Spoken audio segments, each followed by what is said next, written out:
se passe à la repro et au foyer. Alors on va à la repro. On y va.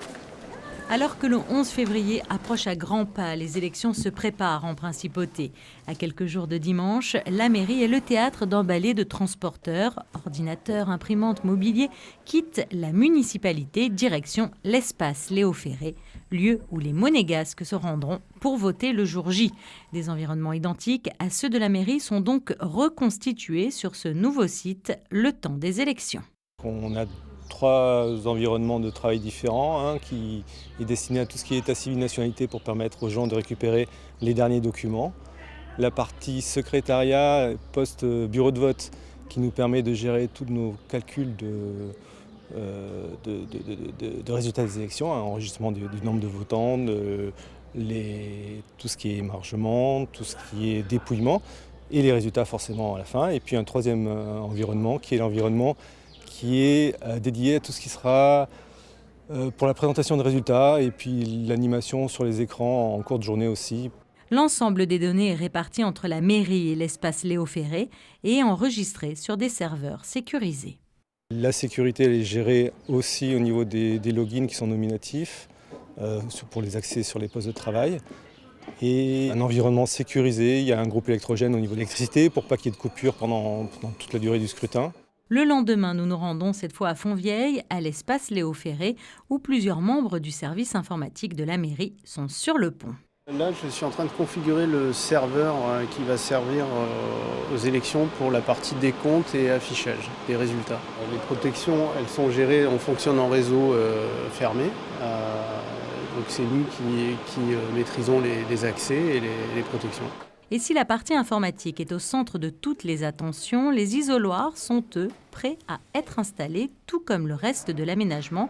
2 jours sont nécessaires pour mettre en place la salle. Vous avez donc toute l'étape d'émargement qu'on va installer, des plots, il y a donc les isoloirs, la table officielle avec l'urne, des tables pour l'informatique, tout ça, ça demande pas mal de manutention et après d'installation. On met des nappes sur les tables officielles, vérification des urnes, enfin, ça demande beaucoup de boulot quand même. Les années précédentes, on a installé l'isoloir d'une certaine manière, c'est-à-dire qu'on a mis d'un côté un nombre d'isoloirs qui est de 14 et de l'autre côté on en a mis 8.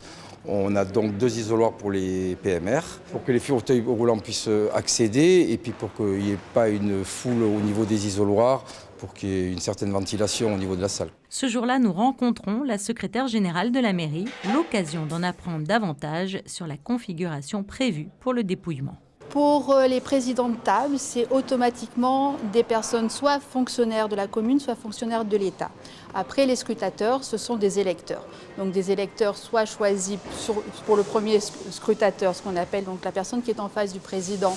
C'est également une personne qui fait partie donc, des agents ou fonctionnaires de la commune ou de l'État. Et après, pour ce qui est des 2 scrutateurs, donc les personnes qui vont compter le nombre de voix, c'est souvent des électeurs choisis par les listes. Donc là, pour avoir le nombre de scrutateurs suffisant, puisqu'il faut savoir qu'il y a 22 tables de dépouillement cette année, 2 de plus qu'aux précédentes élections, on a demandé 15 scrutateurs par liste. Le jour J, donc, il y aura 80 personnes sur le terrain en journée et jusqu'à 120 personnes le soir pour, on espère, une fin de dépouillement vers les 3h, 3h30 du matin. En attendant le grand jour, les présidents de table et les premiers scrutateurs ont effectué une formation en mairie et à quelques jours des suffrages, c'est dans une salle entièrement agencée que la répétition générale est orchestrée avec l'ensemble des participants. Et c'est dans une ambiance studieuse que nous les retrouvons. Qu'est-ce que vous êtes en train de faire? Voici les enveloppes ne comportent qu'un seul bulletin qui ne sont pas marqués autre que par la liste des candidats. Il ne doit pas avoir des démarcations à l'extérieur lors de la fermeture une fois que ça vient céder et pas devant parce que c'est à la position de l'enveloppe officielle de la mairie. Ça a été compté au préalable, maintenant on contrôle juste la validité d'enveloppe. Avec le bulletin, je passe après la présidente de table pour qu'elle commence à faire ses petites tas de listes entières, panachées ou autres. Lorsque nous nous sommes assurés que les enveloppes n'ont pas de marque significative, que les listes sont correctes, donc il n'y ait pas de marque, de signe particulier, qu'il y a bien au maximum 24 candidats, que les noms et les prénoms sont corrects, à ce moment-là, nous allons commencer à décompter. Tout d'abord les listes entières et ensuite les listes panachées. Je suppose qu'il faut être très concentré. Il faut être très très concentré, c'est vrai.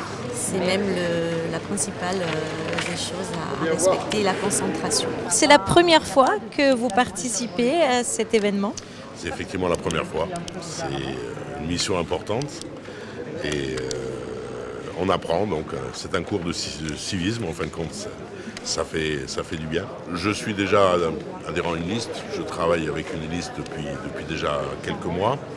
Et c'est vrai qu'on a vraiment l'impression de pouvoir faire quelque chose pour notre pays, à notre niveau. Et c'est très gratifiant de pouvoir participer à la vie civique.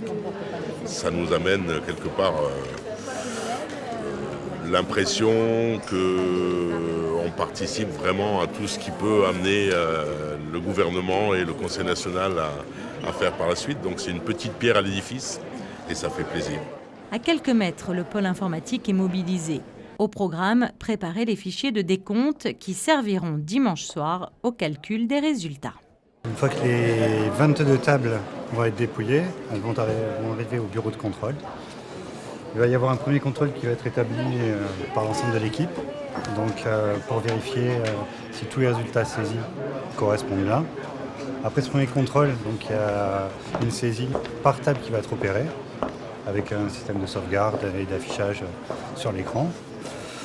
Et ensuite, à la fin des dépouillements, donc, une application de la formule de calcul et la génération des résultats. Il y a 2 postes de contrôle. Un ordinateur à gauche, un ordinateur à droite, où seront rentrés les mêmes résultats, sont contrôlés les mêmes résultats, ils doivent arriver au même résultat final. Mais ça permet d'avoir un double contrôle, d'avoir une double sécurité, d'avoir un cas de problème informatique, d'avoir vraiment une sécurité parfaite pour avoir un résultat parfait, pour avoir des résultats justes. Donc vous êtes aux premières loges en fait, vous serez les premiers au courant du candidat élu. Oui, mais on ne le dit pas. Les bureaux de vote ouvriront dimanche 11 février dans la matinée à l'espace Léo Ferré. Pensez à vous munir de votre carte d'électeur signée, votre carte d'identité ou votre passeport vous seront également demandés.